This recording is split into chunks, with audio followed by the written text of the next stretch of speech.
Hare Krishna and welcome everyone to our weekly Sangha. Uh, Today we'll be completing part 2 of Chaitanya Shikshashtakam. Last Sunday we discussed first verse.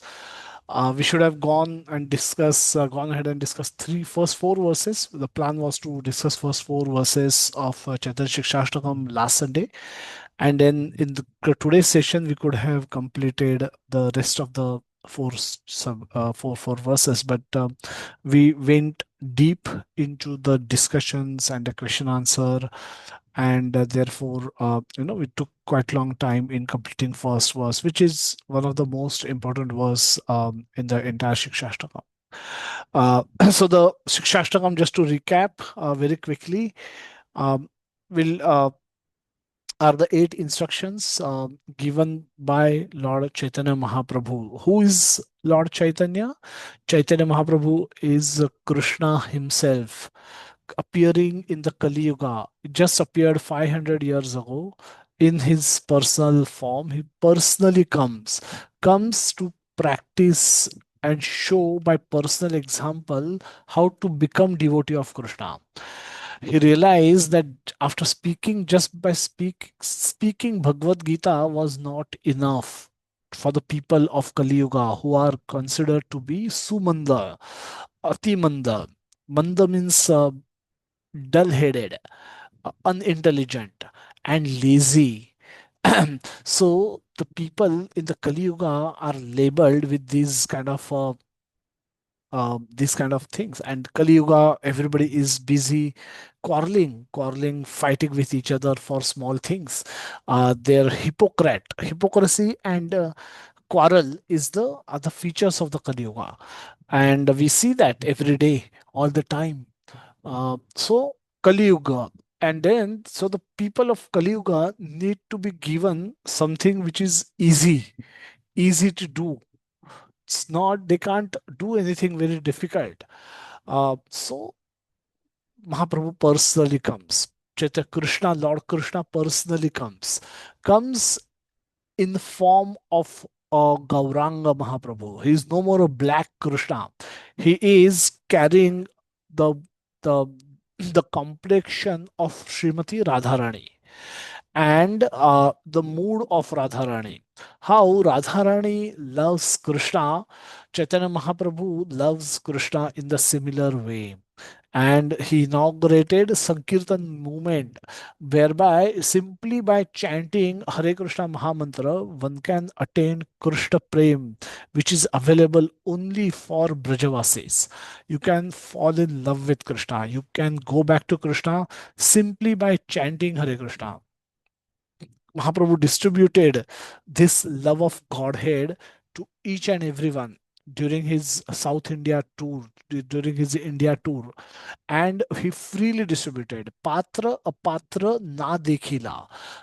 Did not consider who is eligible and who is not eligible to receive such a valuable gift. He was that magnanimous avatar, and that therefore he is known as Mahavadanyaya avatar. Mahavadanyaya, something a very magnanimous. So, all merciful avatar of Lord Krishna is that of Lord Chaitanya Mahaprabhu, who is able to, who is giving Krishna Prem, the most valuable thing in this universe, in this three lokas, is Krishna Prem. And Mahaprabhu is freely distributing that. So we saw internal reasons, we saw external reasons, and internal reasons both. So internal reasons, Krishna want to understand glory of Radharani's love for him, selflessness, relentlessness. Then how wonderful Krishna is, because of which Radharani is so much attached to him. So Krishna want to understand his himself through the mood of Radharani. And then he wants to understand how can when I enjoy with Radhika, she experiences happiness which is million times more than mine. I am the enjoyer and she is being enjoyed, and and she is experiencing happiness million times more than me. How can that be possible? So Krishna wants to understand all of that, and Therefore, he appears as uh, and in the as Lord Chaitanya Mahaprabhu, who is Lord Krishna, personally taking form of a devotee, appearing as a devotee of Krishna in the mood and worshipping Krishna in the mood of Srimati Radha, Srimati Radhika. So his and then his life story is captured as Chaitanya Charitamrita, which has Adi Lila, which covers first 24 years, Madhya Lila, and Anta Lila, last 8 years. We discuss first verse. Cheto darpana marjanam bhava maha davagni nirvapanam shreya kairava chandrika vitaranam vidyavadhu jivanam आनंदम अंबुधि वर्धनम प्रतिपदम पूर्णामृता स्वादनम सर्वात्मम स्नपनम परम विजयते Shri Krishna संकीर्तनम. We discuss in detail what do you mean by param vijayate Sri Krishna sankirtanam, that the let there be victory of chanting of the holy name of Lord Krishna. Now there is a victory. Victory is against whom? Against our own mind, our own desire. And where is this battle happening? In the region of our heart. That's where this entire battle is happening. And Cheto Darpana Marjanam. Cheto means mind, cleaning the mirror of mind with Krishna's name. Cheto Darpana. Mind is not a physical object which can be cleaned by applying soap. Mind is a subtle object, so it needs a potency which is higher than that subtle object. And matter, subtle senses, and mind and the soul. Soul is above that, and above soul is supreme soul. So super soul. So Krishna, the name of Krishna and Krishna are non-different. Krishna, Krishna's name and Krishna are non-different. So when we chant his name with an intention, with a desire to clean the mirror of our mind, clean our mind, which is filled with desires, temptations, emotions, anxieties, fears, all of that is accumulated in our mind and it's cluttered. That's our mind is cluttered with all these thoughts, all those experiences that we get every day, the good words spoken, the bad words spoken, the insults, the ignore people ignore us.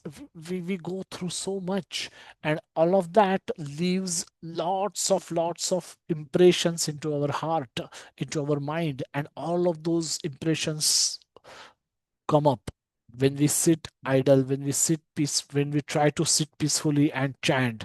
So all these emotions suddenly come from the bottom to top and then surface, and then it becomes extremely difficult, overwhelming to manage all those emotions. So um, Mahaprabhu says this is how the nature of mind is. So we should be able to use mind as a window.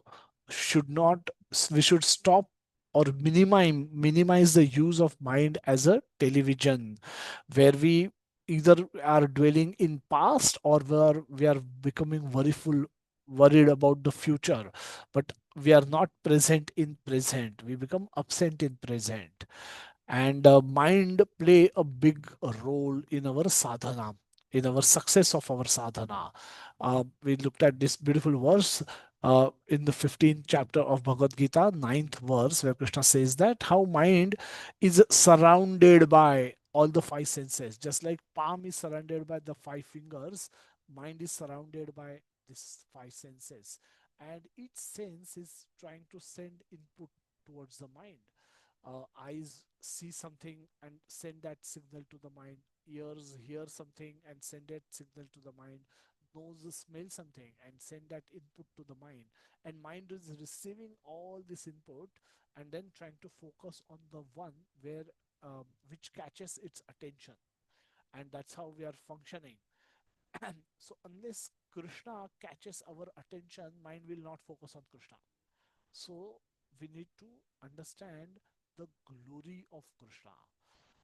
What is our mind filled with? Desires and emotions which arises arouse and get aroused after those emotions where the desires are fulfilled or desires are not fulfilled, it results in emotions.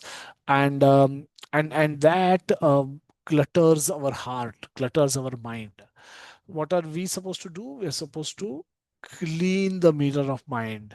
How do we how do we allow ask mind to focus on Krishna?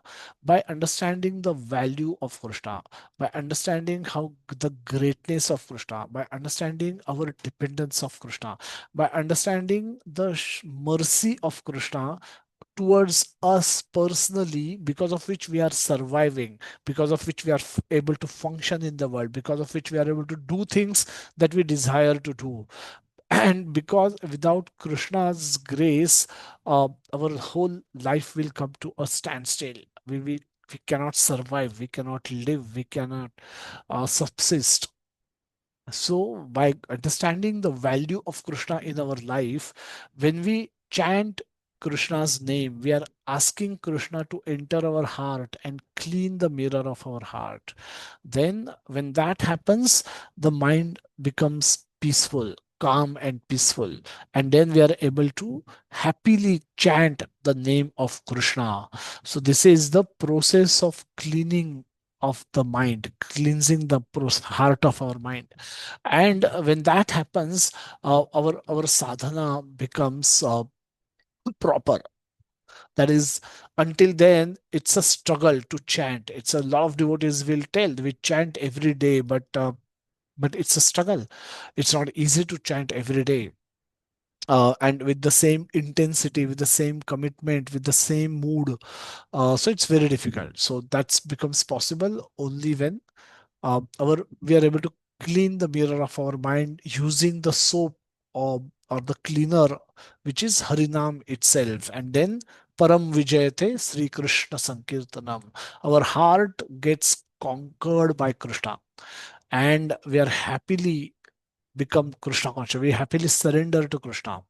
So then that is the end goal that we need to achieve. But is that easy? No, that's not very easy. So where do we start? We start by chanting of the holy name. That holy name, which is the glory of holy name, are is will be discussed in this verse. So the first four verses of Shikshashtakam are kind of reminders to our own self, are not spoken to anybody else. It's it's like I am speaking to my mind. And so this is the time that Param Vijayata, I want the glory of Krishna to become victorious in the region of my heart. I want my heart to be conquered by Krishna. So I'm telling my mind that I'm going to clean you now. So cooperate, don't become an adamant, oh mind. So it's an instruction to oneself, the first four verses. And then the fifth verse is a prayer to Lord Krishna. And then we'll go through other verses and understand how do those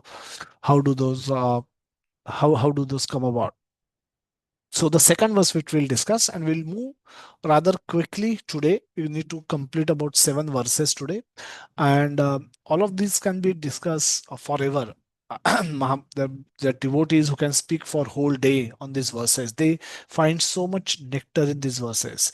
So, but we'll try to restrict our discussions to the slides, and and then take the question answers towards the end.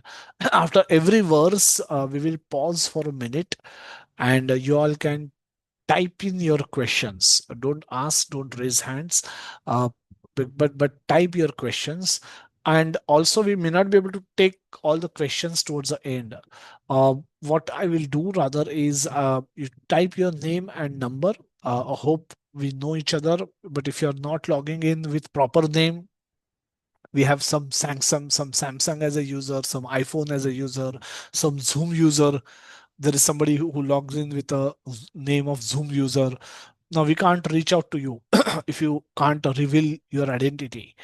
So you have to reveal your identity and your number, and you have to know my number, and you can pose those questions in personally to me, and or if I know you, happen to know you, I will respond to those questions after the class through WhatsApp messages.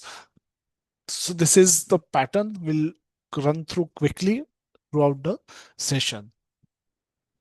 The second verse which we are discussing, Namnam akari bahuda nija sarva shaktis tatrarpita niyamitaha smarnena kalaha etadrishi tava kripa bhagavan mamapi durdaiva midrashamiha na anurago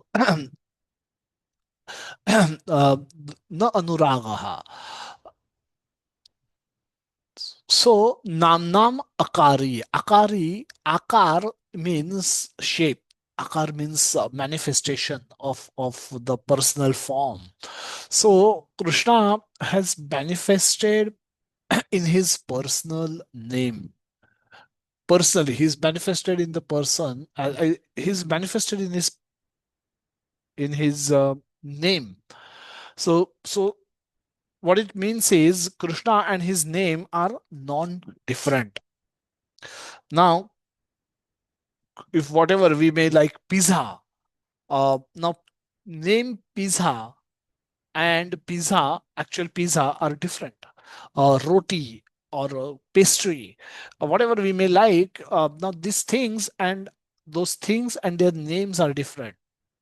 But Krishna is and his holy name is same, and we will try to understand how is that possible. Nam Nam Akari Bahuda Nija Sarva Shakti. So uh, and tatrarpita niyamitaha smarnena kalaha etadrushi tava kripa bhagavan mamapi durdaiva mi drishyamiha na anuragaha. So, translation: Oh my Lord, my Lord, Supreme Personality of Godhead, in your holy name there is all good fortune for the living entity, and therefore you have many names such as Krishna, Govinda, by which you expand yourself. You have invested all your potencies in those names, and there are no hard and fast rules for remembering them. My dear Lord, although you bestow such mercy upon the fallen conditioned souls by liberally teaching your holy names, I am so unfortunate. I commit offenses while chanting the holy name, and therefore I do not achieve attachment for chanting. No anuragaha. Attachment. I have no attachment for chanting your holy name, O Lord Krishna. Now, now, this is the mood. This is the mood that Mahaprabhu is expressing. Now, we should also be honest and sincere with Krishna. And this is if we have not developed taste for chanting of the holy name, um, then we should speak like this. We should chant this verse and pray to Mahaprabhu, pray to Lord Krishna that I want to develop taste for chanting your holy name. So please be merciful to me, O Lord. Question is often discussed that how do you know the potency of mantra? Potency, the mantra, every mantra has certain potencies. We'll not go into the group discussion, sorry about that. But every mantra is supposed to have some potency. And so the question often is asked is where does that potency lies? Is it in the correct pronunciation, or is it in understanding the meaning of that verse? So that is the question we generally debate. But let's go forward. So where does the potency of mantra? We say that we chant Hare Krishna Mahamantra and there can be many benefits that we can get. So mantra has a potency. Mantra is potent, therefore it is able to do something. The deity is potent, the deity has potency, spiritual potency in it, and therefore deity can convert food into prasad. So where does the potency of mantra lies? Now some says there are two school of thoughts. One says that the potency of mantra lies in its correct pronunciation, exact pronunciation. Now, this is called Varnavad. What does it mean? If you are able to pronounce the mantras correctly, the letters correctly, then it will have its effect. Even if you have bad intention, and that's we see that Brahmastra, Ashwatthama, towards the end of war, Ashwatthama killed Draupadi's five sons in sleep, thinking that they are Pandavas. And later he carried their heads to Duryodhana, who was about to die, about to leave his body. Now, around that time, and Duryodhana chastises him. He said, "What have you done? How could you do something like this?" And then Arjuna was after him to kill. Uh, he was running and Arjuna was chasing Ashwatthama. Now that time Ashwatthama was firing Brahmastra. Now in order to release a Brahmastra, you need to chant mantra. Now Ashwatthama has already done a very very horrible act of killing children in their sleep. Is what could be more heinous than this? Innocent children were sleeping and they got killed by Ashwatthama in their sleep. So he had done something horrible, and in order to save his life, he was doing something more horrible. He released Brahmastra. He chanted mantra and released Brahmastra. Now Brahmastra, and then Arjuna was also confused. He turned to Krishna, what to do? He says, "You release another Brahmastra, and then you close this one by releasing second Brahmastra." So the Arjuna also chanted the same mantras and released another Brahmastra, and that Brahmastra was targeted towards this Brahmastra, and it enveloped this Brahmastra into it, so that it stopped its destruction. So Ashwatthama was able to release Brahmastra because he was able to chant the mantras correctly. Now he didn't knew the mantra or the how to pull out a Brahmastra, how to but that he didn't care. But he, with all wrong impression of ruining everyone, killing everyone, he simply released Brahmastra, and Brahmastra got released and started having its effect. Uh, the moment the mantras were chanted correctly. So Varnavad says that if your pronunciation is correct, then the mantra will have its effect. But another school of thought is that the the the potency of mantra lies in understanding the meaning of the mantra. That is called spotavad. Spotavad is spota means explosion. Now, what happens is when we speak, generally, we can speak in such a way that the meaning is not immediately revealed properly to the unless the other person who is listening very attentive. There could be the meaning of what we speak can be good, can be little tricky, can be to understand. So, for example, when Yashoda Maya asked Krishna, "Have you eaten makhan?" And then Krishna replies in a very tactical way. He says, "Maine hi makhan khayo." Now, Krishna does not want to lie to his mother, and hence he speaks these words, "Maine hi makhan khayo," which, if you hear, मैं ही मैं नहीं, if you hear it that way, then it's a denial of action, that I have not eaten makhan. And if you hear this मैं ne and he, all three as three different words, then it means that मैंने ही, I have only eaten the makhan. So while speaks the same thing, but slight uh, slight difference in hearing can change the meaning completely. So Maya was still confused. Have you or have you not eaten? Please tell me clearly. Don't create jargons. We people, a lot of people have a tendency to speak in jargon. So this potavad means, if you don't understand the meaning of the mantra correctly, then even if you chant it accurately, it will have no effect on your heart. Now both actually are partially true. Both are partially true from the Hare Krishna Mahamantra point of view. Pronunciation is very important. But if we if we don't get philosophical understanding of the meaning of the mantra, then still the desired effects will not come. A tape recorder can, for our mobile phone, we can play Hare Krishna Mahamantra, and that can play with great accuracy.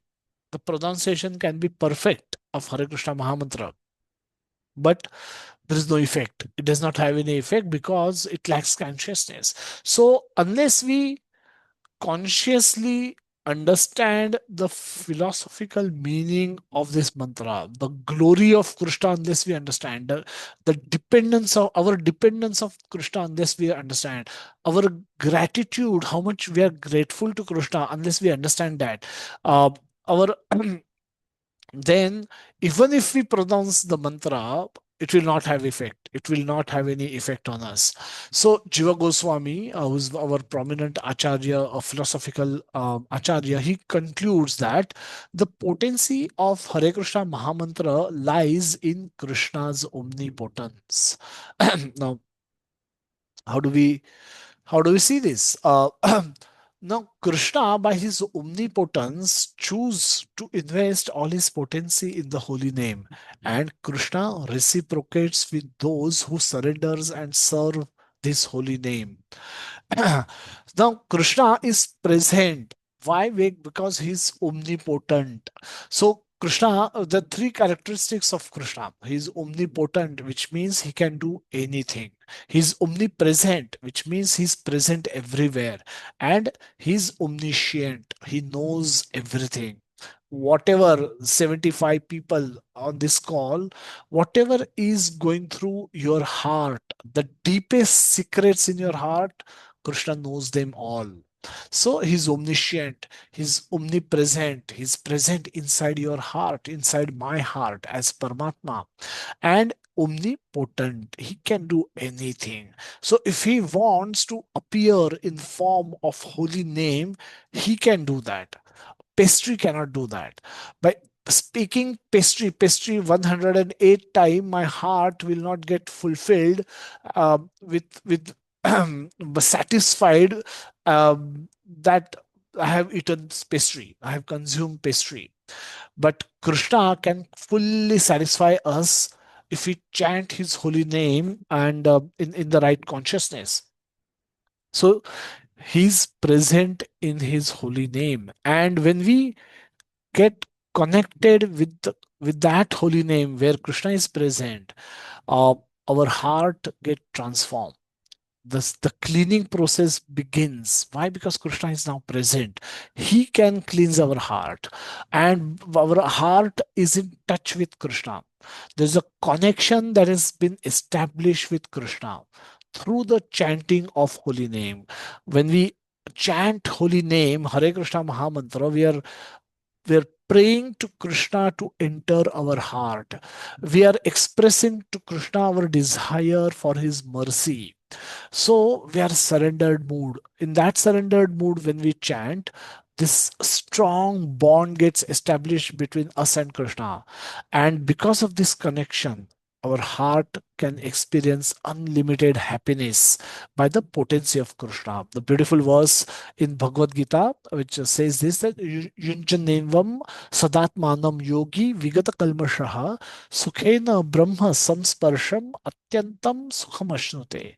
Simply by the coming in contact with the Parabrahma, Super Soul, as the Lord Sri Krishna, the living entity, the soul can experience unlimited happiness by the potency of Krishna.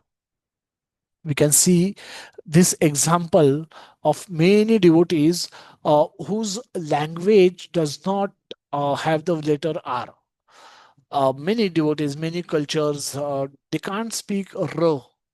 which means theoretically they will not be able to accurately pronounce the Hare Krishna Mahamantra, which has a R predominantly into it. And they will chant Hare Krishna, Hare Krishna, instead of Hare Krishna. So, so, but we see that despite of their pronunciation being wrong, they are still able to experience the transformation of heart simply by the taking up of this process of chanting Hare Krishna Mahamantra. So they experience ecstasy, they can experience transformation, they can experience connection with Krishna even though their pronunciation is wrong. So this is where uh, how both are important, but both are not complete by themselves. The Spotavad and Shamvarnavad both are important. It is important if you are able to speak the word R, then it's obviously important for you to pronounce as accurately as you can. But remember, pronunciation alone is not enough. And you need to understand the philosophical depth meaning of the behind this mantra also. And when you combine the two, that's where uh, the Krishna and that's where Krishna starts. Krishna enters then our heart like that. So Krishna and his name are non-different. Let's try to understand his omnipotence aspect one more time. However, his omnipotence is not perceived by anyone. Now, what do you mean by omnipotence or omnipotency? The deities are potent, have potency. Deities in the temple, if you have visited the temple, Archa Vigraha is actually made up of matter, which is earth, water, fire, air, ether. In temple, the deities could be they're made up of marble or black stone, a special stone, and Jagannath deities are made up of wood, a particular kind of wood, but still it's a wood. So these are uh, they have the material form. Now, Krishna, by his potency, he can convert material into spiritual by simply entering that material form. So, a deity is Archa Vigraha. When we establish those deities, when we and that when we install those deities at that time, by the process of praying to the Lord to come and reside in the deity, so we pray to Lord to please come and reside in this duty so that we all can serve you nicely. And Lord, by His own will, free will, uh, actually comes and enters into that deity, resides there, and then He's been worshipped day in day out. Every morning bhoga is offered. When Lord is present in our home, suppose tomorrow Lord comes to our home, you can't ignore him. His supreme personality of Godhead. And if he comes to your home tomorrow, you have to attend. You have to attend to him. Tomorrow, if Prime Minister comes to your home, Prime Minister of India comes into your home and sits there, you have to attend him. He is such a huge personality. And by taking time out of his schedule, if he's come to your home and he's sitting there in your home, you have to attend him.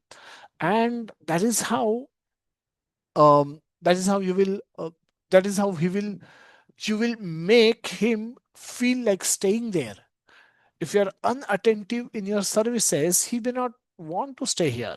He's king, he's like a king, he's like a Krishna is Krishna. He's God. He owns everything. He doesn't need anything from us. But if he sees our loving nature and our sincere prayer, in response to that, he may come and enter your home. So, Archa Vigraha is where Krishna is actually present in the treaties to receive services offered. But not everyone who visit temple can perceive this fact. Now, this is a fact that Archa Vigrahas are Krishna himself. They're non-different than Krishna. Krishna is personally present in those temples.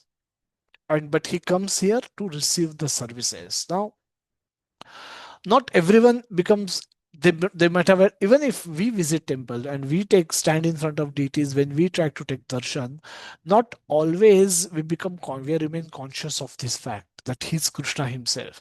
We want to see Krishna face to face. Now taking darshan of deities is seeing Krishna face to face, but still our mind will wander here and there. Why? Because uh, Krishna is present in front of us, but we are unable to perceive this reality as reality. But who can do this? Pujaris can do this. Many pujaris will tell you how Krishna reciprocates with them. Suppose a particular, suppose Krishna comes to your dream tomorrow, that all of you are visitors, regular visitors of Radha Rasbihariji temple in Juhu, in Mumbai. And today night, Krishna comes to your dream and says, this summer is starting. Tomorrow, you bring one coconut with me. नारियल पानी ले आओ ना मेरे लिए. I'm not been offered नारियल पानी for many days. It will be nice if you can bring नारियल पानी with me. Now Krishna, Radha Raspberry ji came in your dream and gave you this order or make you this request, and then you took that nariyal pani next day while going to the temple. You bought one raw coconut and took that nariyal pani and went to the pujari and said, Radha Rasbiari ji wanted nariyal pani, please offer him. Pujari takes that and offers to Radha Rasbiari ji, and you feel happy that Radha Rasbiari ji wanted nariyal pani and you've been able to provide him with that. Next day, night, again you get a dream that Naril Pani was very nice. Lord comes to your dream and says, "Oh, that Naril Pani, that you brought was very nice. I was very happy. But today, tomorrow, when you will visit temple, please bring pineapple. I like to eat pineapple also." Now, what is happening is Krishna is reciprocating with you. Now yesterday he wanted nariyal pani and he told you to bring some coconut water and you took, and he's acknowledging, oh, thank you so much. It was very nice. But today, tomorrow, can you bring some pineapple? I want to eat pineapple. And then you take pineapple, and then he says, oh, it was very khatta. My throat is aching. But can you bring something, say, soothing?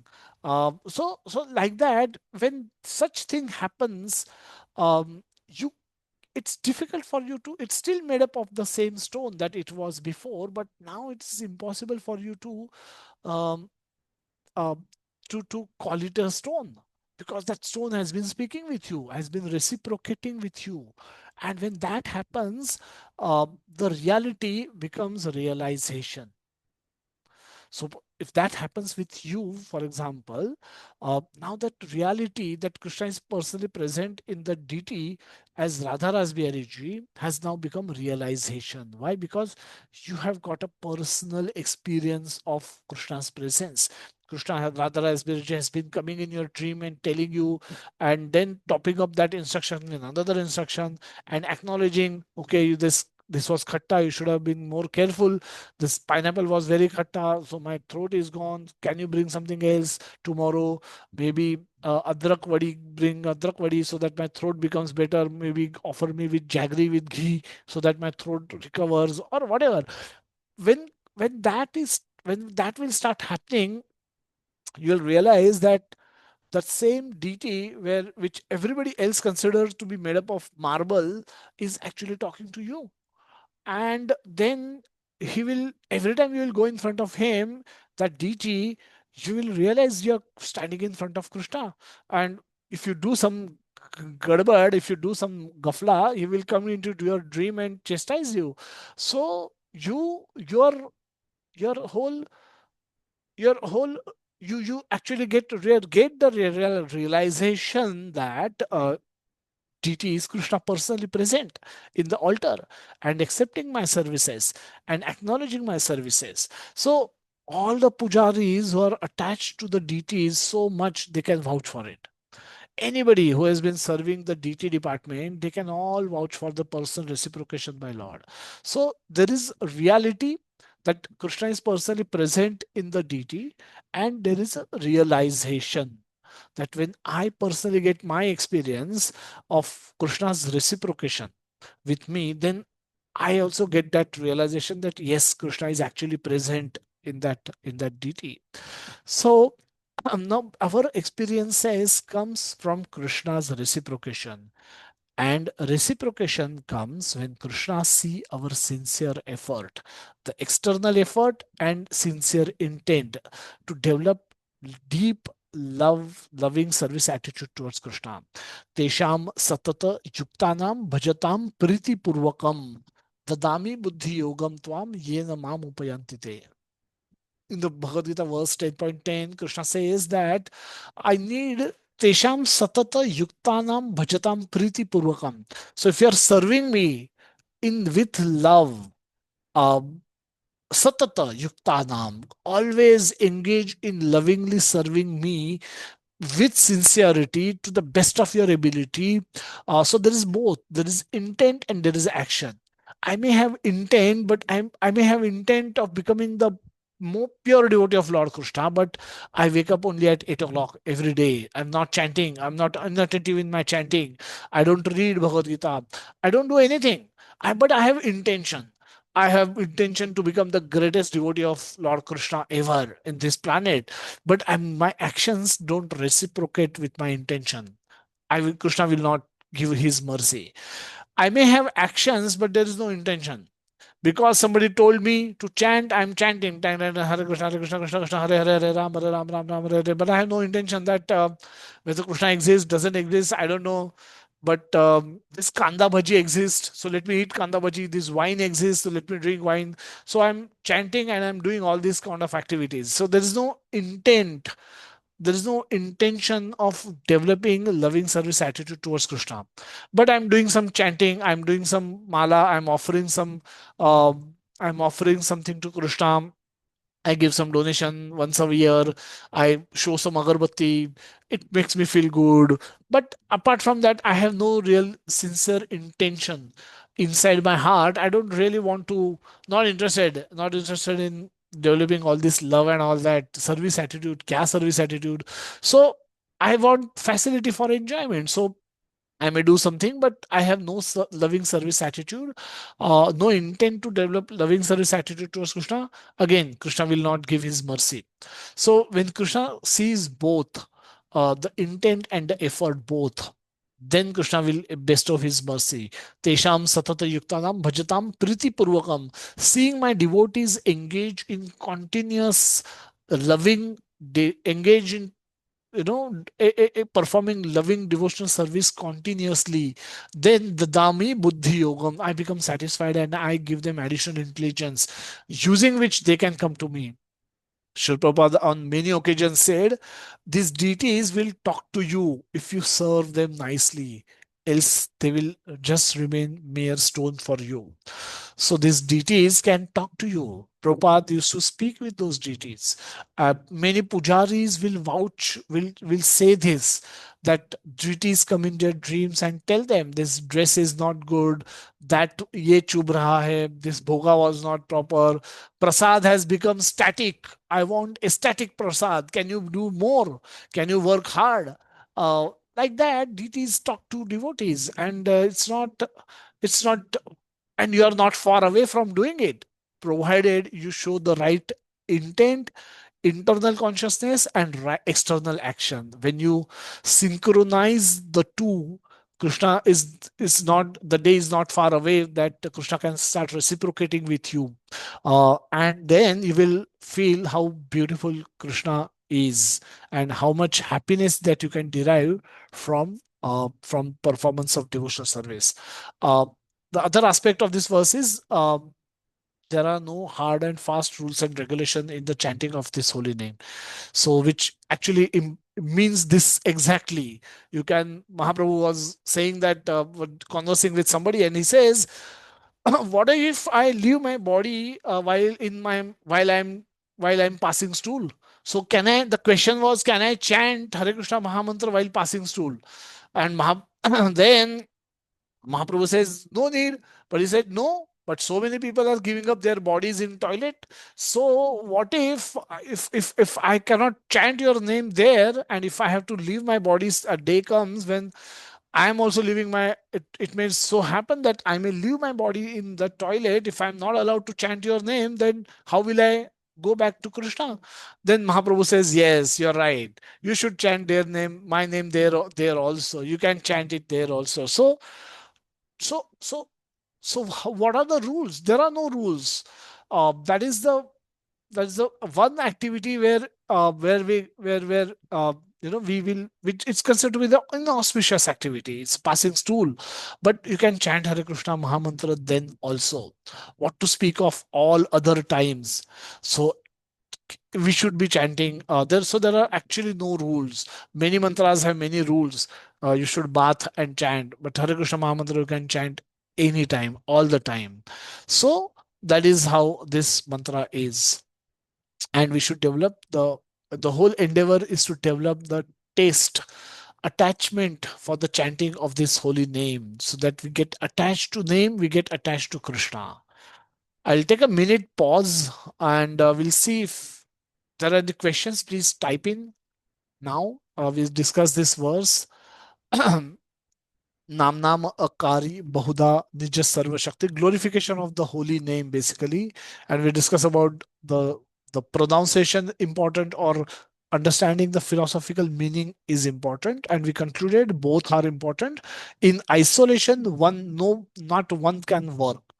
Or tape recorder example, where its pronunciation is accurate, but there's no desire to develop loving service attitude. So no benefit. But uh, but but the desire is there, but action is missing, no benefit as well. So if you have any questions, please type in. We'll move to the next verse. Very important verse. Pranadapi sunichena taroriva sahishnuna amanina manadena kirtaniya sadahari. The end goal is kirtaniya sadahari. We'll see that what it means. The translation: one who think himself lower than the grass, humble or humility, who is tolerant than a tree, and who does not expect honor, personal honor, but is all prepared to give all respect to others, can very easily always chant the holy name of the Lord.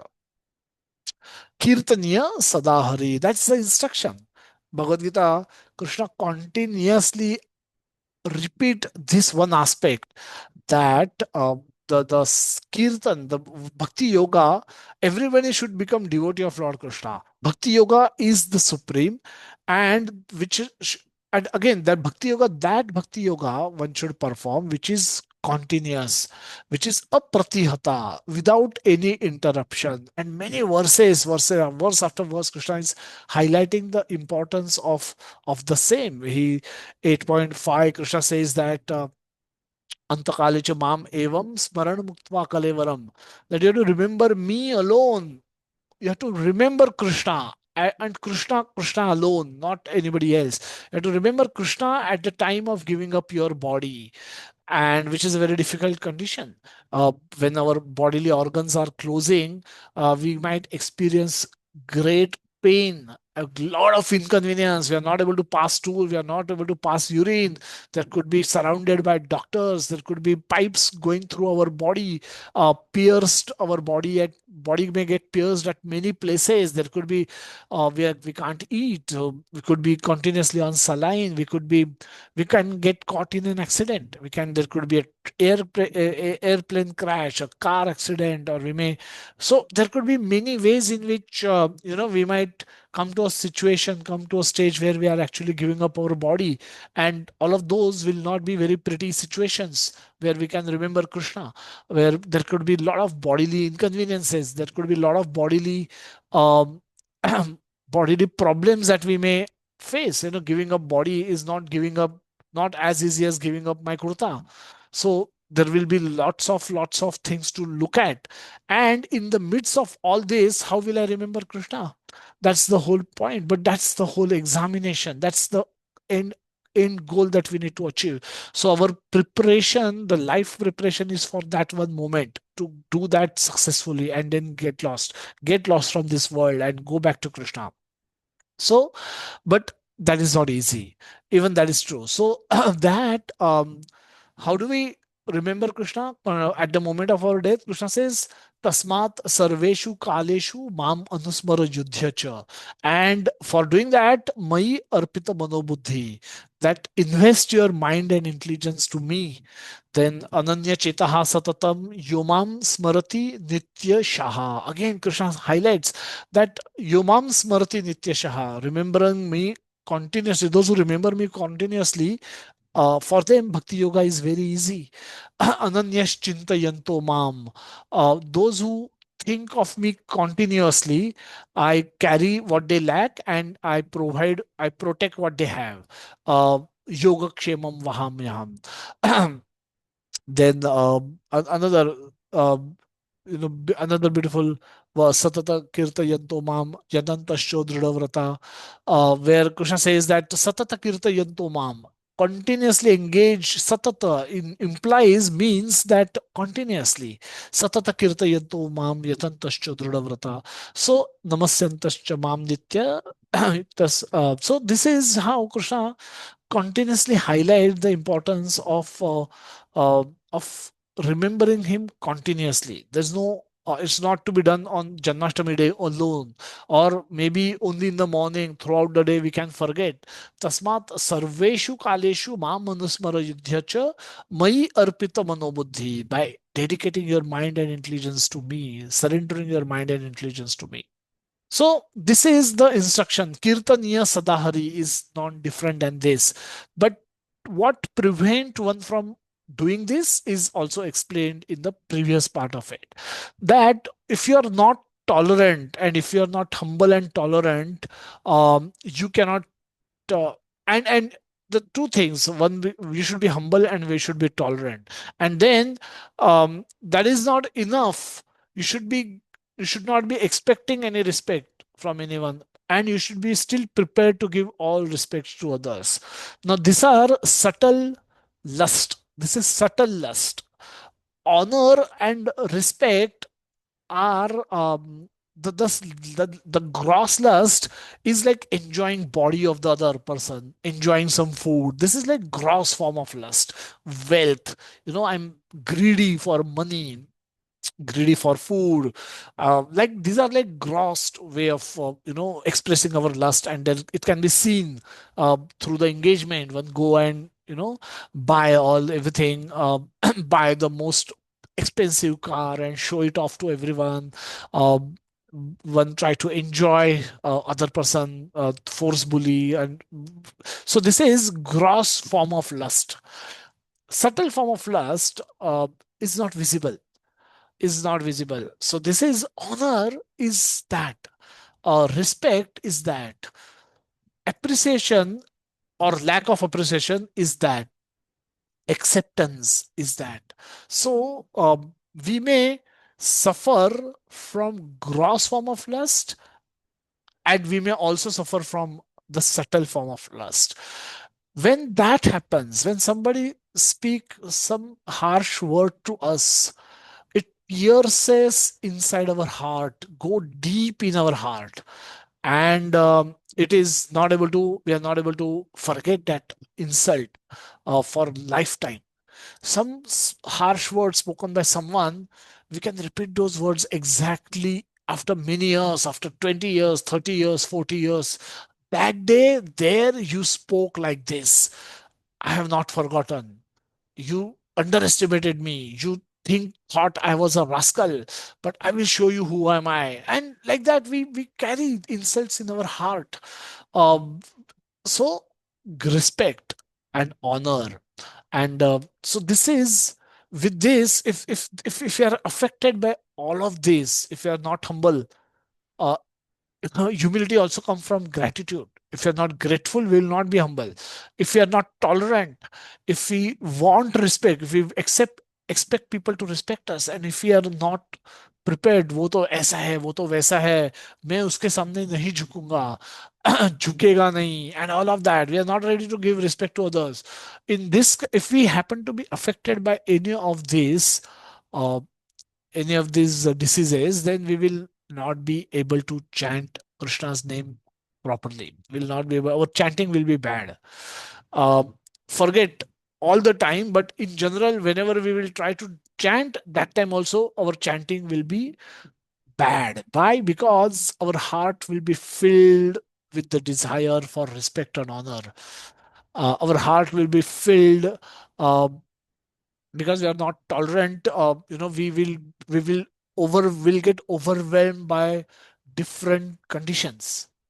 ये मेरे साथ क्यों हुआ, ऐसा क्यों हो रहा है, ऐसा क्यों हो रहा है, आई वॉन्टेड दिस, आई वो इतना मेहनत किया and I am not even getting this, my health क्यों खराब हो गया इतना, मैं I take so much care of my health and still my, why I'm not looking beautiful, why I'm not looking very happy, why am I not very rich, why I'm not getting all what I want, why am I not able to get a promotion in my job. The life situations will overwhelm us if we lack tolerance, and if we lack humility, our life is hell anyway. We expect uh, that we feel we will deserve a lot of things. We feel as if we are entitled to a lot of things, and when we act with that consciousness, we may get sometimes those things, and we may not get those things, and either way we will be horrible, we will be lamenting. And all of this starts with the lack of gratitude towards Krishna. And that, because we are not grateful to Krishna, we are not humble, and we are not tolerant, and then we expect a lot of things from a lot of people. We should be treated like this, and all of that, combined effect of all this is our heart is always filled with anxiety and lot of negative emotions of depression, of feeling sadness, overthinking. We end up doing overthinking. We uh, our, our mind is never calm, our mind is never rest. We can't rest even if we lie on the best quality bed in the most expensive home with air condition, or with all the comforts in our in that life can provide. We can still remain awake the whole night. Why? Because we are unable to forget and forgive people. We are unable to overcome situations.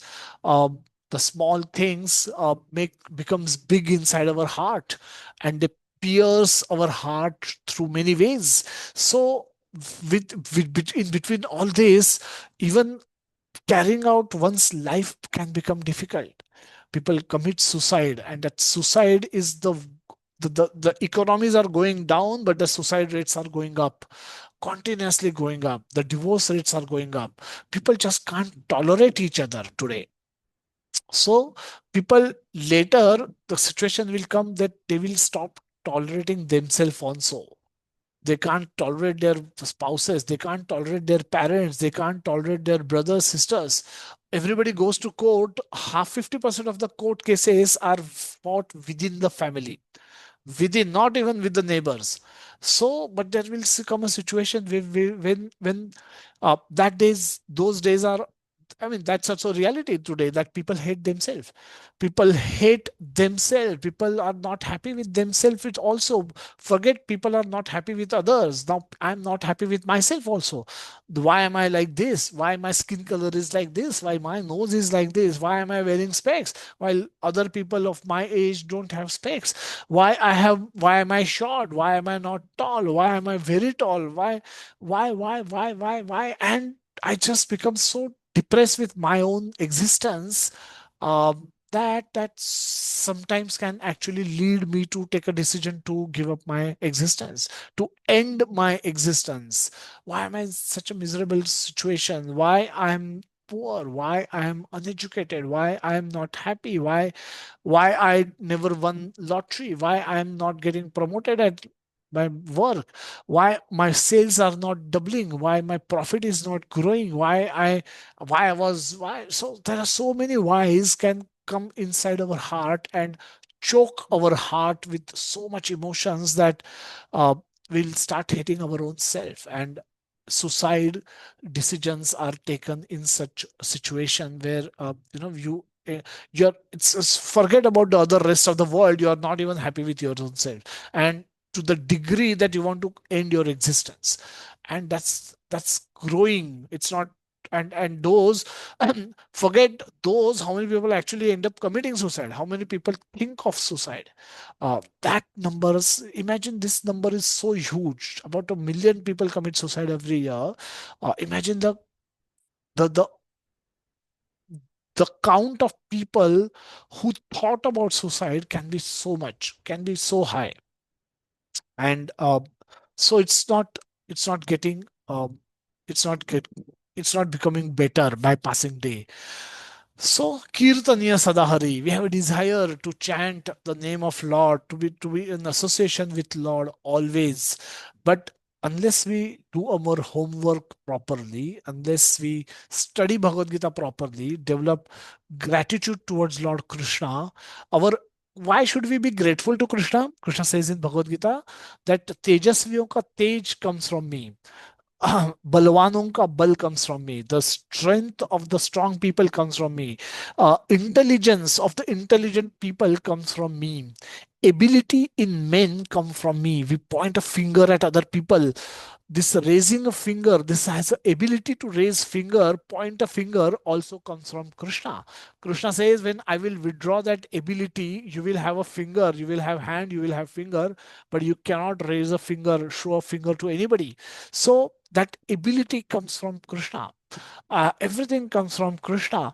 So what am I proud of? uh, what am I proud of? I should be grateful to Krishna. The food comes from Krishna, water comes from Krishna, light comes from Krishna, my whole body comes from Krishna. Then what I'm how much a rascal am I of not being grateful towards Krishna?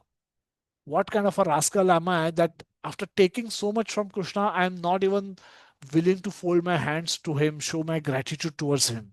And then, am I proud of something? What am I proud of? Nothing can happen without the sanction of Krishna. So there's no need for me to be proud. So how should I become? I should become humble. I should become tolerant. If something is not going right in my life, I don't have to feel being entitled to anything. So I should accept whatever I can. Uh, we can go through quickly. We will not discuss these verses. I'll share these with you. Otherwise, we'll not be able to finish rest of the verses.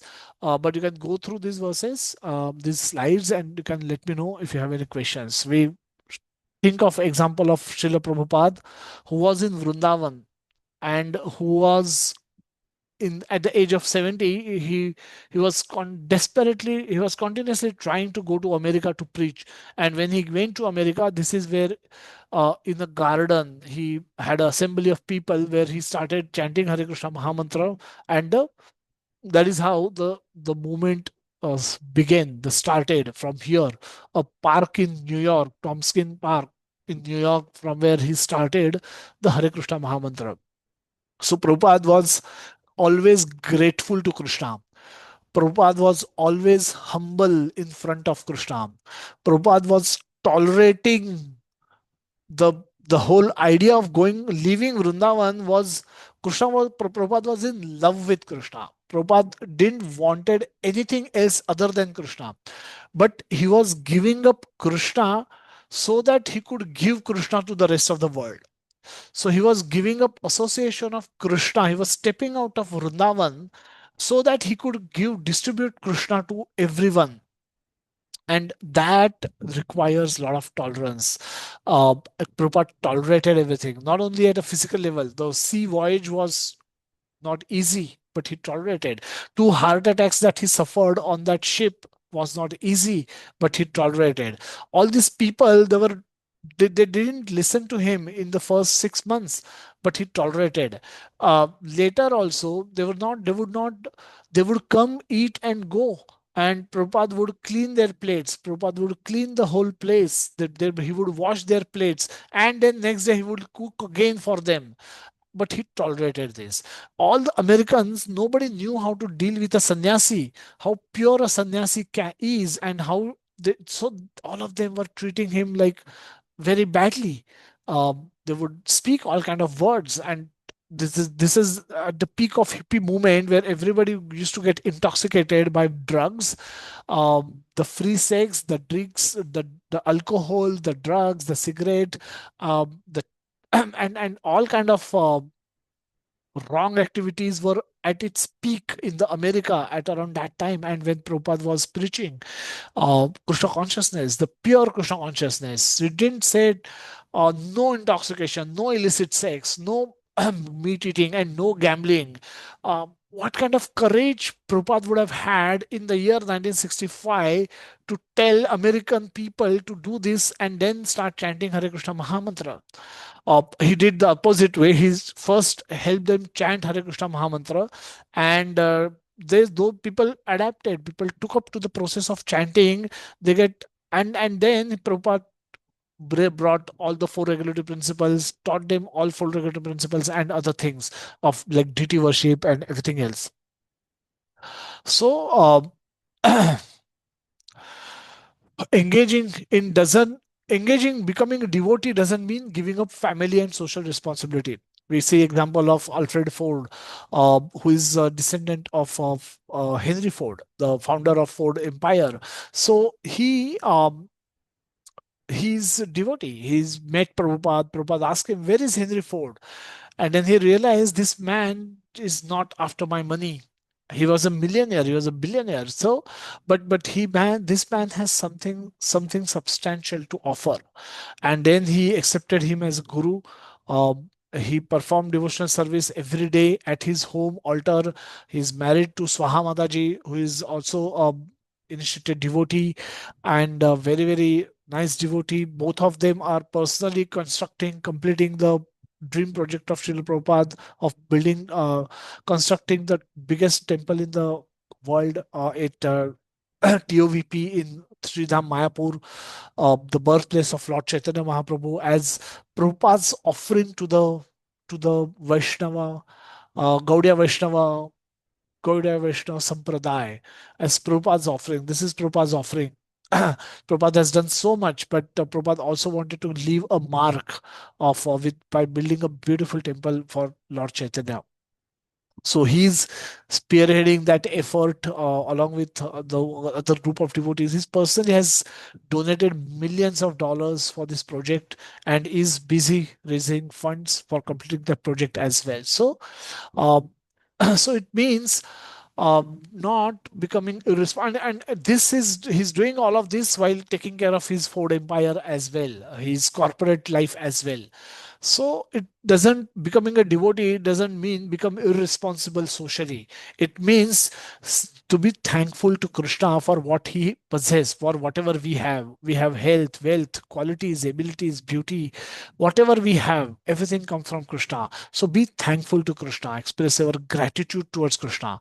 And if we stay thankful, we can stay humble. We can then become humble. If otherwise we'll become proud, we'll not be, we'll think everything, we are entitled to a lot of things. We deserve a lot of things in our life.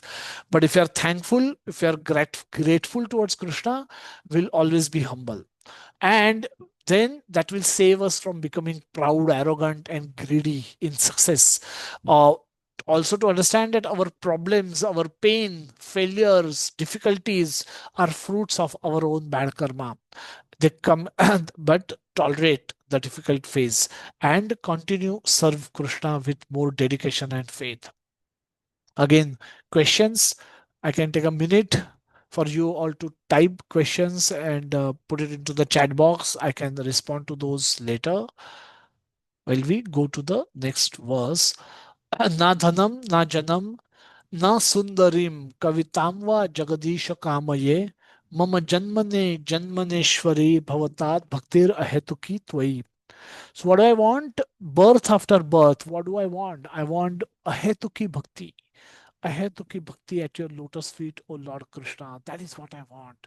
So this should be the prayer from a devotee. This is again, Mahaprabhu is talking to himself that these are not the things. The world is mad behind these things. Dhanam, Janam. Janam means birth in a very high family.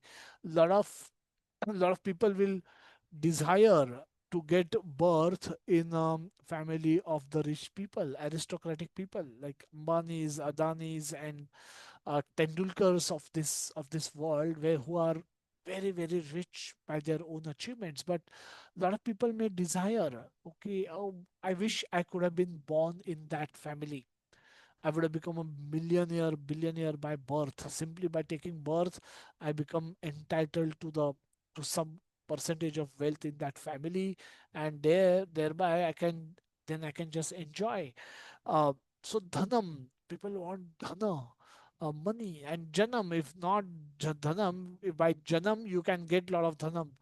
Sundarim, people want enjoyment.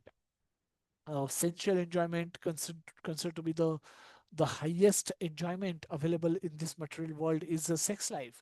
So sundarim kavitam, kavita is praise. People, we love to hear our praise. If someone is praising us, we will say, go on, Prabhu.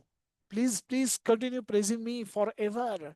If somebody says nice words about us, we feel very good. Oh, yes, I must be great. I must be that great. Definitely, I am that great. What do you mean, must be? I am great. So, Kavita is glorification. When people glorify us, we feel happy. So, people are want to be surrounded by those who glorify us. And we see big people, they have uh, many, it's called bootlickers also, but that's not a very good word. But they might be genuine way, they must be praising them for everything that they do. ओ ये बहुत अच्छा किया आपने, ये बहुत अच्छा किया, यहाँ आपने बहुत अच्छा बोला, ये आपने ऐसे किया, वो बहुत अच्छा था, this you look so nice, you look uh, you do nice things, you beauty का ये हो या क्वालिटीज का ग्लोरिफिकेशन हो या एक्शंस का ग्लोरिफिकेशन हो, in many ways if we get glorified we feel happy, we feel nice. So, Kavitam, what Jagadish Kamaye. People have desire to become the Lord of others. Why we have so many speakers on the social media? Everyone is trying to give knowledge.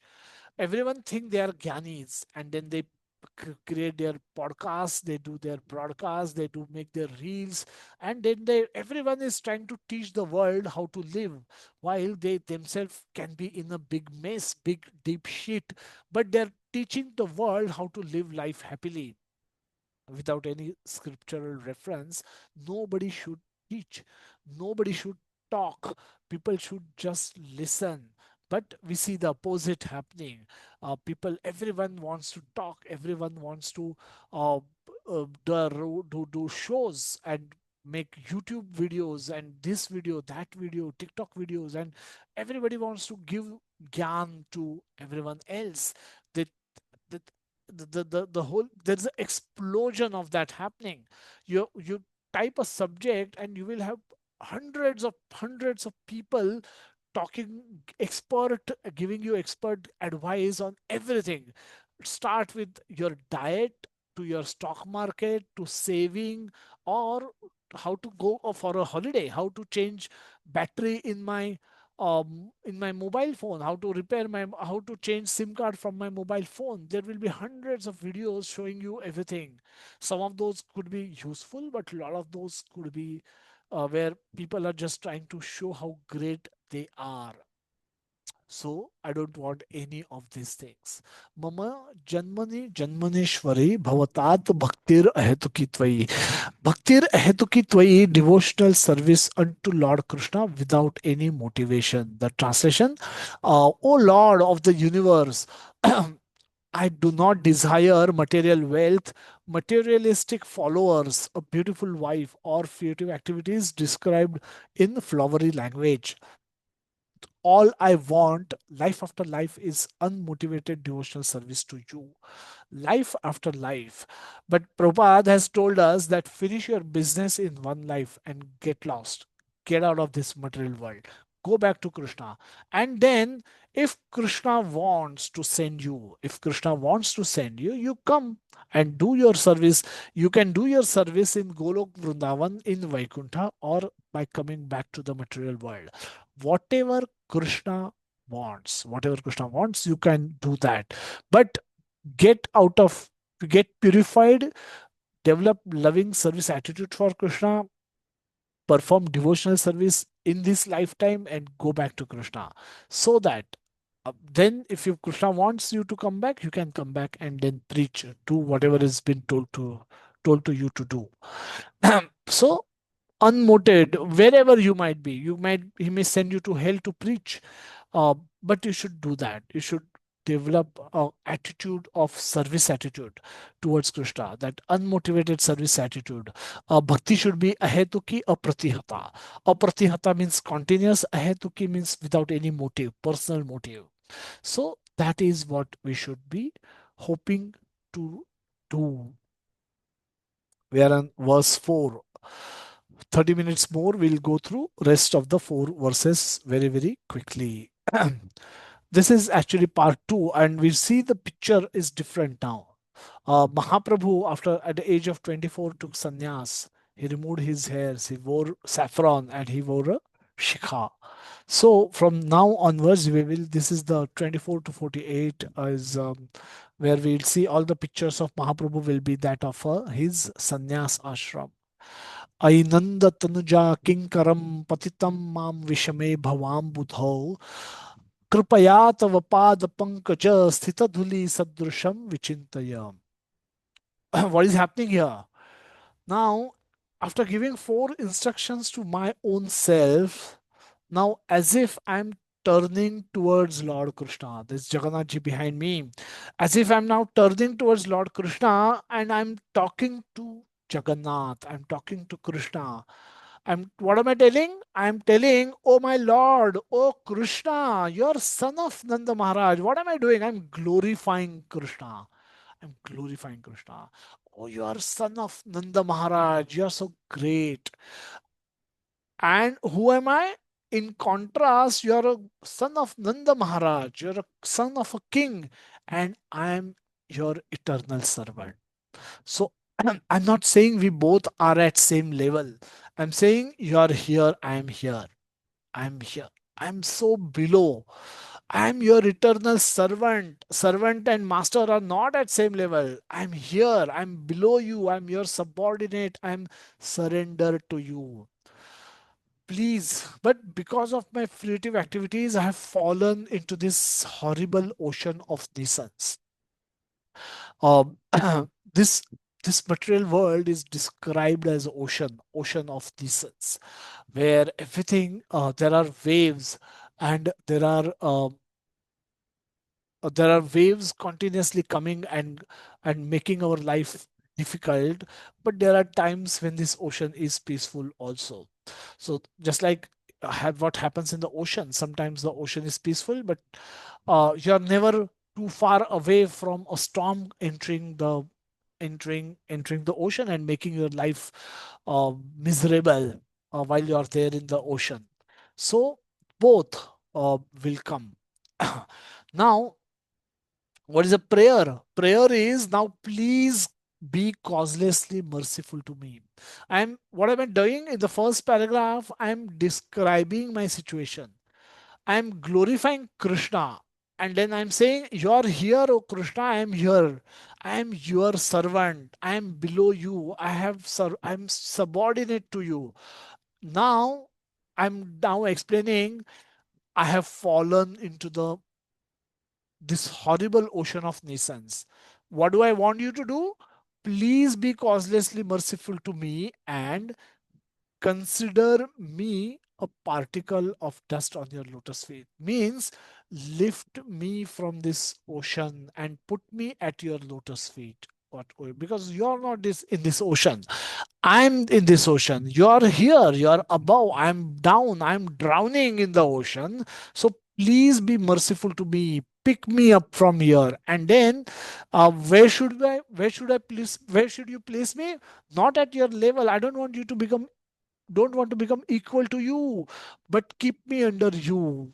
Make me a dust of your lotus feet, particle of dust. Let me become a dust of your lotus feet. But by that, I will be in contact with you. I will get out of that material ocean.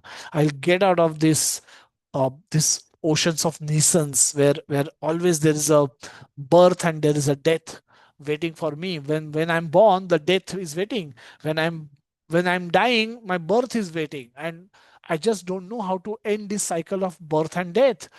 And while I'm alive, I'm going through the old age, disease, and fear of death. And so this is the condition that we are, and this is the prayer that we are doing to the Lord, that this is our condition. So if you happen to have fallen into the ocean, you look up, you look up for help, and the mercy is required to uplift from the material consciousness to the spiritual consciousness. Is a mercy petition. Mercy petition लिखते हैं, जज को लिखते हैं, president को petition लिखते हैं. They say this is a mercy petition. This verse we should all chant with folded hands to Lord Krishna, that please lift me, like this person is being lifted, airlifted from the helicopter. Krishna can lift us in the same way. What do you mean by material consciousness and spiritual consciousness? Material consciousness is seeing everything from the point of view of potential material enjoyment or potential control. We enjoy by our eyes. We enjoy a beautiful girl walking, will get many eyes turning towards her. She will get enjoyed by eyes of the people. People will try to enjoy her through her eyes, through their eyes. And so this is a material consciousness, that we try to enjoy our everything we see, hear, everything we want. All our five senses are searching for the object of enjoyment. Can I enjoy this? Can I enjoy that? Oh, if so our enjoyment starts with our senses initially, and then eventually we actually try to enjoy when we get opportunity. But so this is seeing everything from the point of view of potential enjoyment or potential control. um, Simple example is see a mango and develop a desire to enjoy it. A spiritual consciousness is seeing everything from the point of view of engaging or using it for serving Krishna. So seeing a mango and thinking, oh, this mango season will come. This is the first mango. I must go and offer it to Jagannath. Uh, Now this, when I get when I seeing mango, when I get this desire, I have a spiritual consciousness developed. When a person has fallen into deep ocean, he need help. A rope can be thrown from the above, and one must endeavor to hold on to that rope very, very tightly. But that effort is required but not sufficient. Mercy is must. Mercy comes when somebody pulls that rope upwards and that person actually enters that helicopter. Similarly, when we have fallen in the ocean of material existence, where um, we have been provided with a rope of bhakti, just like that helicopter dropped a rope, actual rope to that person, and that person held on to that rope. We've been given a rope of bhakti yoga by Lord Krishna himself, when by speaking Bhagavad Gita, and by Srila Prabhupada, by showing us practically how to implement this bhakti yoga into our life. So this ocean is filled with desires, temptations, our actions, fruits of actions, and emotions out of fulfilled or unfulfilled desires. Through the process of bhakti, we can call Krishna for help. We should pray to Krishna to pull us out of this ocean, because without his mercy, it is impossible for us to achieve it on our own. Suppose if you say that I'm calling Krishna, I'm chanting 16 rounds every day, is it sufficient? If I chant, all I need to do is chanting 2 hours, 16 rounds every day. Can I demand mercy? Question is, can I demand mercy from Krishna? See, my Acharya told me, chant 16 round, Krishna will be merciful to you. So I am chanting 16 round. Now please become merciful to me. Can I demand mercy? This is a vending machine that you see on the left hand side. If you it's there is a there's a slot for inserting money. So if you insert a 20 rupee, and this biscuit has a price or tag of 20 rupees. If you insert a valid 20 rupee note into this machine is obliged to give you this pack of biscuit. And you can pick it up from here. Is Krishna like this vending machine? Uh, Mercy is not demanded, but mercy is attracted through our prayers and petitions. Humility, tolerance, and submissive mood are must for a devotee seeking Krishna's mercy. And rest depends on Krishna's reciprocation in the proportion to our endeavor. How a beggar should beg. In this verse, we see the same technique Mahaprabhu is using. A beggar has to glorify his donor. Similarly, Mahaprabhu is glorifying Lord Krishna, saying, "Oh, you're the son of Maharaj Nanda. You're a king's son. You're not an ordinary person. And I am your servant. In contrast to you, I am your servant." So I'm showing a contrast. So beggar also does the same.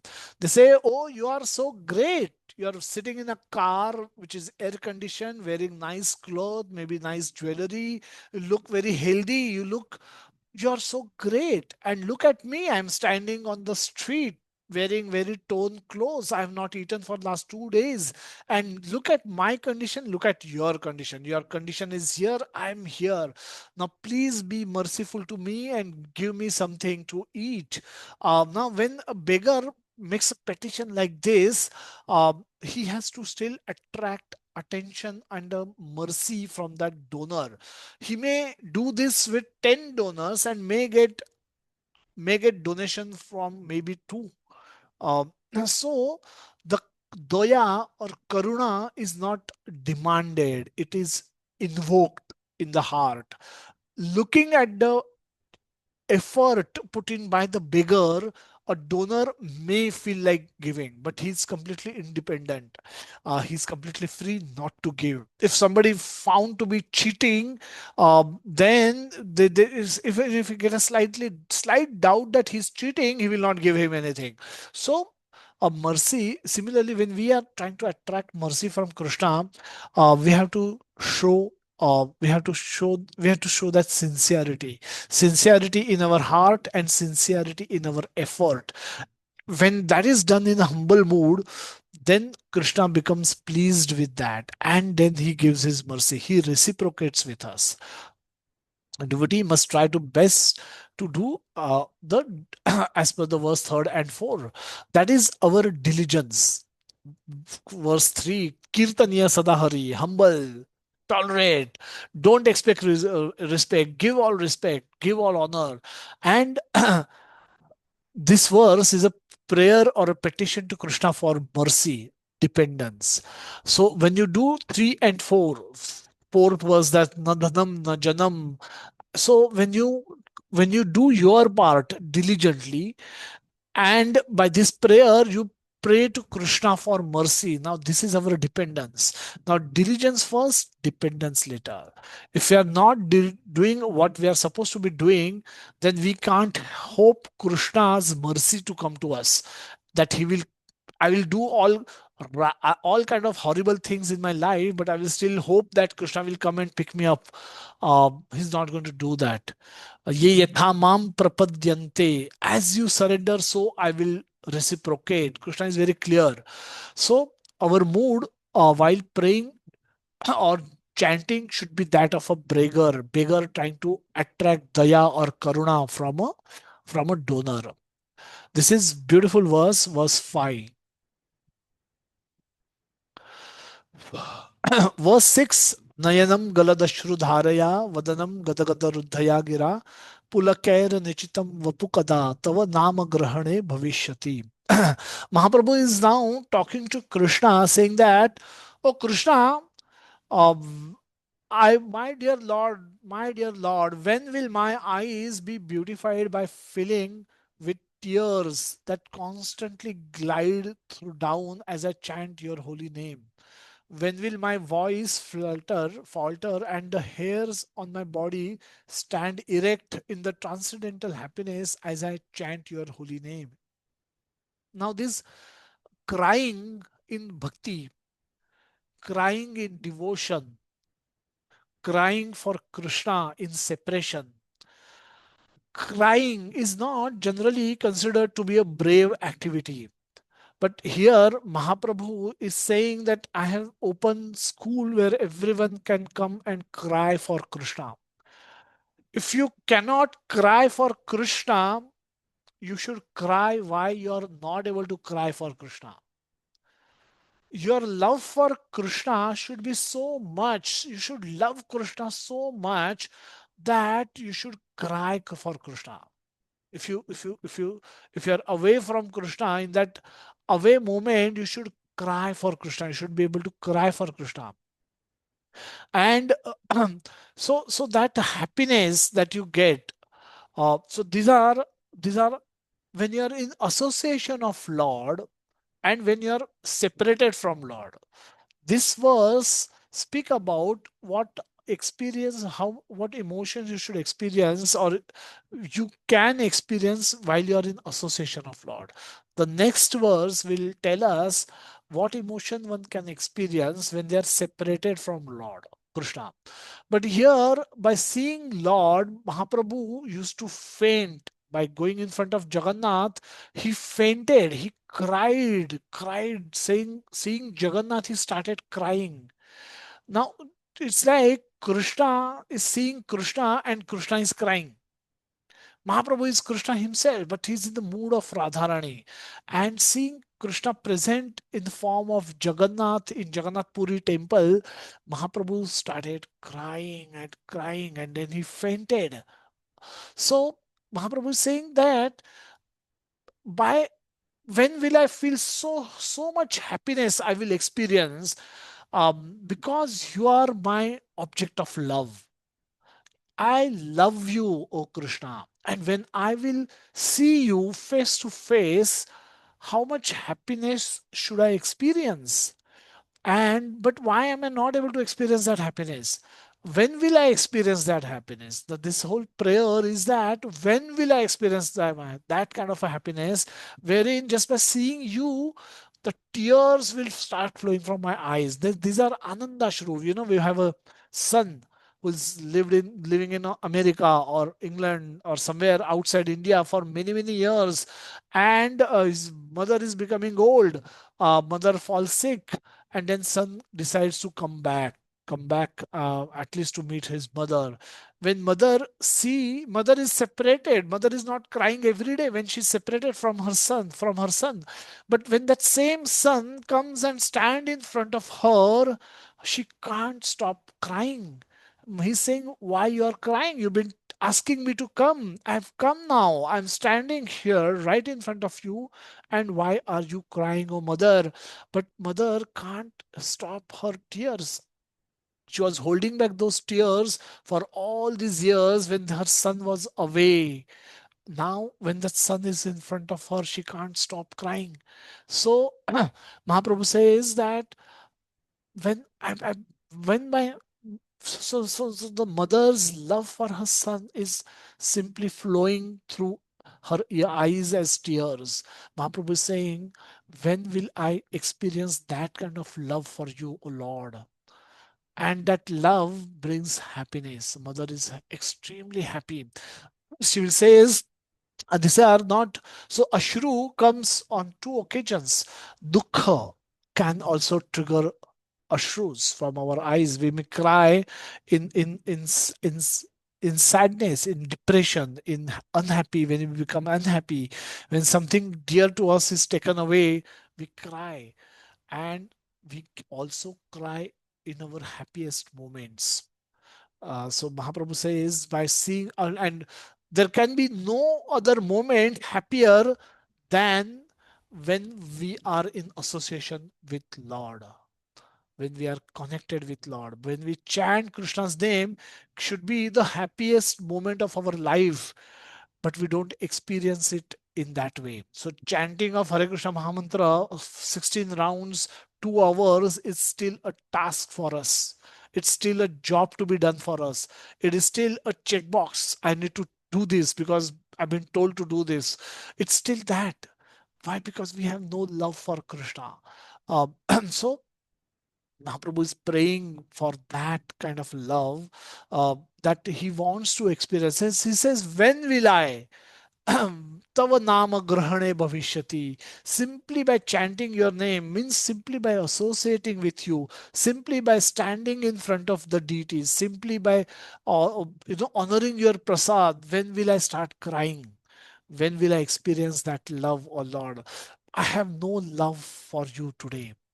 I want to get that love. I want to experience that kind of loving happiness in your remembrance. This is again a big topic. We will not discuss logic. This is, one may call this to be sentimentality. ऐसा कौन करता है? रोने की क्या जरूरत है? Devotion heart में होना चाहिए. रो के क्या दिखा रहे हो? शो कर रहे हो? You are sentimental. You are probably fool. You are unintelligent person. Only those are become sentimental. Those who are intelligent, they don't cry. They don't. They go by logic. So mother crying by seeing her son is not missing any logic, is not illogical, but she is loving, she's expressing her love through her tears. Love cannot be expressed through logic. Love cannot be expressed through logic. None of our emotions are logical. None of our emotions can be expressed through logic. None of our and so none of our, most of the purchase that we do is not by logic but by emotion, sentiment. So sentiments play a big role in our life. So sentiments are not all that bad. Bharat comes to meet Lord Ram in Chitrakoot, and Lakshman, seeing him coming, approaching them from a distance, Lakshman becomes furious. He said, let's get ready for war. I think he's trying to come and kill us. He's not happy just by sending us in the forest. He now wants to ensure that we are being killed personally. Lord Ram says, let allow him to come. If he wants to fight, we will see it that time. When Bharat comes, there's a huge discussion that happens between. He's trying to convince Lord Ram, explain everything to him, how his was not part of this discussion, this conspiracy, which ultimately resulted in Ram going to forest for 14 years. And there's a beautiful loving exchange, selfless loving exchange happening between the two brothers. And end of it, he carries Ram's shoes and go back to Ayodhya. Afterwards, Lakshman conversing with Lord, saying that I became angry. Um, is anger bad? Is our emotions bad? Lord Rams replies saying that sentiments are ornaments of humans, but acting only on the basis of sentiment is not proper. We cannot live without sentiments. We lead emotions. We can't live a dry life. That will be very difficult to live that kind of a life. So, becoming emotions, so emotions are necessary in our life. Is a one of the necessity in our life. Otherwise, our life will be very, very horrible. So, but there are certain emotions which take us towards Krishna, and certain other emotions which take us away from Krishna. We should choose and nourish, develop those emotions which are taking us towards Krishna. Sentiments are important, but bhakti, I mean bhakti we could say is the highest level, is the sentimental, is love, expression of love for Krishna. Love is not logical. I cannot create a process note to love somebody. I cannot create an experiment that if you do 1, 2, 3, 4, 5, follow these steps and then you will end up loving somebody. Love is a sentiment. It has to invoke in my heart. It just comes. I cannot create it. I cannot manufacture it. So sentiments are important, and bhakti, we could say, is the at the highest level is a sentiment, is a loving devotional service. Now, loving devotion is a sentiment. Service is physical. Service can be seen, but loving sentiment is a emotion. The strong sentiments in the heart for Krishna. But sentimentality means acting only on the basis of emotions and without reasoning. Now, that is dangerous.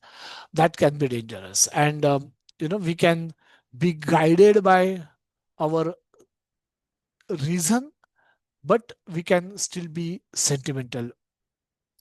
And we can go through this later, but I would request you all to go through this. Now we talk about commitment. Commitment, we need to go beyond our feelings. Sometimes our feelings, we need to subordinate our feelings and do actions. Why? Because if we only are guided by our feeling, we can create a mess in our life. For example, a mother uh, must get up when she hears her baby crying in the middle of night.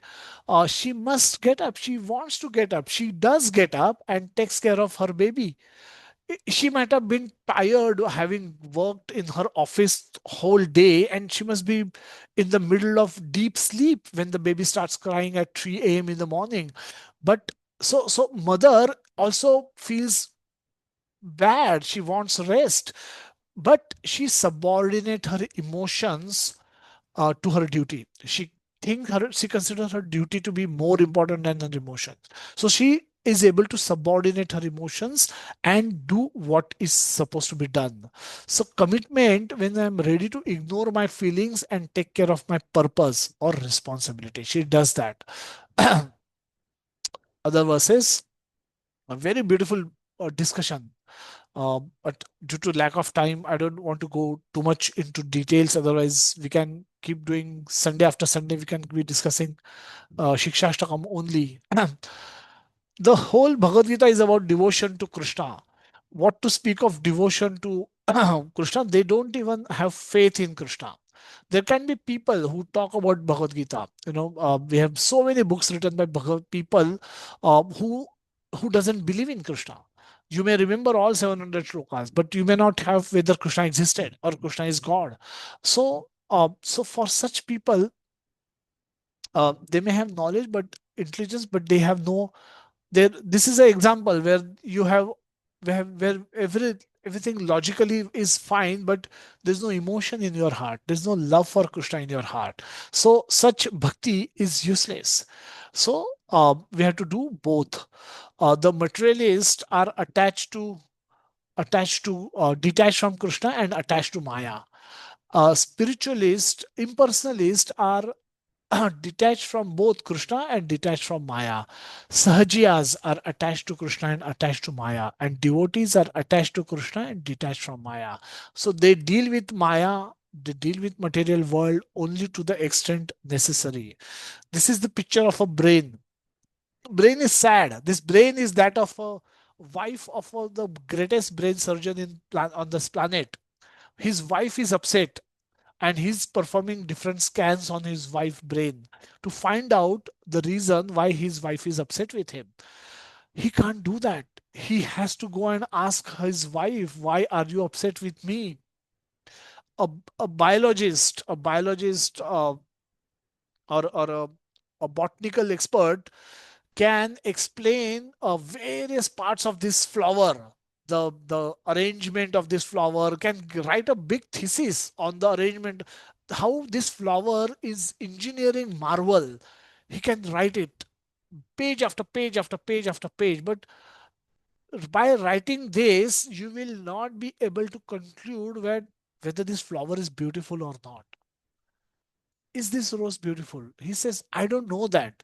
I can write a thesis on this flower, that this is how it is, this is the color, this is the shape, this is the angle, this is the arrangement, there are five here, 10 here, this has this, and you can engineeringly, I can explain this, but atheistically, I cannot tell whether this is beautiful or not. So this verse explains the symptoms of ecstasy experienced by pure devotees in advanced stage of bhakti. We should not copy this. When Krishna will reciprocate with us, we will experience this love ourselves. But at the our times, we should be doing these nine things. We should we should become busy in utilizing all our time, money, energy in the service of Lord. If we can do that, then we will start experiencing emotions, loving emotions towards Krishna by the grace of Krishna, not otherwise. So we should not copy them. We spoke that previous verse was was was was about what loving emotions I should experience by seeing Krishna, by when we are in touch with Krishna, when we are in contact with Krishna through the chanting of holy name, by taking while taking his darshan, while reading Bhagavad Gita, while singing and dancing in kirtan, or while honoring his prasad, or while doing any other seva for him, like book distribution. But that is where we are in touch with Krishna. We are touching Bhagavad Gita. We are touching Prasad. We are chanting holy name, Hare Krishna Mahamantra. We are singing and dancing in Kirtan with devotees. So there is a connection with Krishna by way of name, by way of Prasad, by some form or the other. We are in touch with Krishna. But there are times when we will be separated from Krishna. And this is the verse spoken by gopis of Vrindavan, that Yugaitam Nimishena Chakshusha Pravrusha Shunyaitam Jagat Sarvam Govinda Virahena Me. This is the Viraha. Gopis are experiencing Viraha or separation from Krishna and speaking this verse. This verse is spoken by Mahaprabhu in the mood of separation, that when I'm away from you, O Krishna, what happens to me? Oh my Lord, oh my Lord Govinda, because of separation from you, I consider even a moment to be a great millennium. Yuga is a span of 12 years, and a moment of separation from you, O Lord, seems to be like a yuga, as if 12 years are passing. The huge amount of time is passing when I'm separated from you.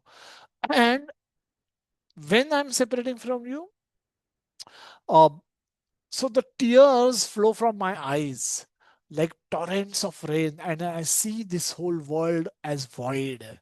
So what happens? What other things happens when I'm separate in my separation? I start crying. Oh Lord. So when I'm in touch with Krishna, I cry. And when I'm separated from Krishna, I again cry. I'm crying now in separation. That where is my Krishna? Why am I separated from Krishna? When will I get reunited with Krishna? When will I see Krishna? When will I meet Krishna?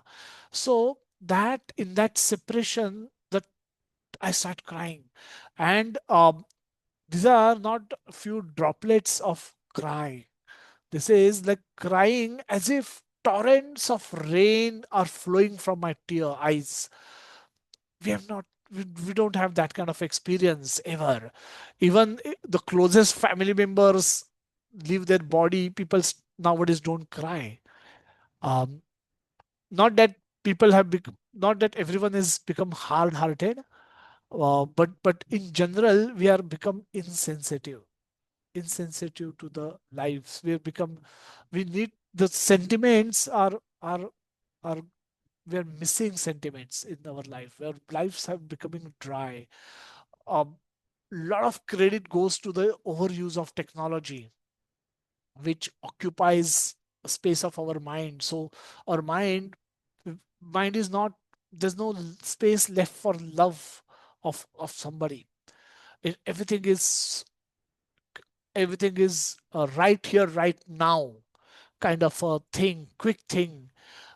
Somebody said that right now has two aspects. Either it can be right or it can be now. It can be both. So a lot of things are like that, and that has taken a toll on our sentimentality. We become hard-hearted to a great degree. So we don't in material world we don't experience uh, that kind of a emotion being expressed by anybody towards anybody. So Mahaprabhu says, in separation of Krishna, I should experience this kind of emotion. That the torrents, I should cry as if the torrents are rain. The tears should flow from my eyes like this. And consider this whole world as void. This is, as I said, mood of gopis of Vrindavan. When Krishna left Vrindavan, gopis practically became mad in separation of Krishna. They wanted to give up their life, but they felt that if we give up our lives and Krishna returns, then he will feel that we cheated him, we betrayed him. We can't be doing like this. We are not like him.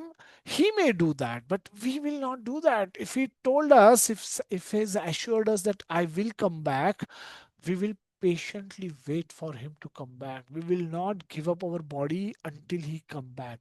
And and that is how these gopis became like a mad women of Vrindavan.